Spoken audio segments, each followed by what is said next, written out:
Non risparmia neppure i lavori di cura d'anziani e persone disabili come quello delle badanti, la crisi economica. Calato del 5% in 2 anni in Veneto il numero delle collaboratrici familiari, sostituite da donne italiane, figlie, nuore, vicine di casa che hanno perso il lavoro e si dedicano ad assistere i loro cari. 40.000 in totale le badanti straniere nella regione, secondo stime di Veneto Lavoro, cifra che arriva a superare le 60.000 persone se si aggiungono alle badanti regolari, quelle che lavorano senza contratto e talvolta sono anche clandestine. Un fenomeno in regressione grazie alle ultime sanatorie, ma che resta importante, su cui è fondamentale l'informazione. Dare informazione giusta alle famiglie, come sostenere queste badanti nel momento in cui loro hanno bisogno di regolarizzare la loro posizione, ma anche alle famiglie dare informazione quali sono i documenti utili che loro a loro volta devono chiedere alle badanti in modo che questo rapporto di lavoro sia regolare anche dal punto di vista legale.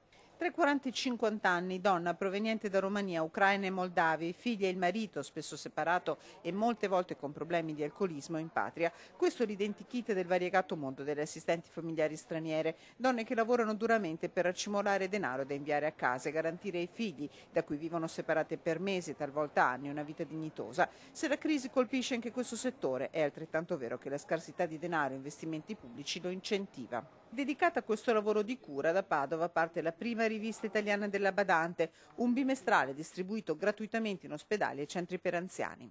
L'obiettivo della rivista sostanzialmente è quello di fare formazione per le badanti e informazione per le famiglie che devono prendere una badante all'interno della propria casa.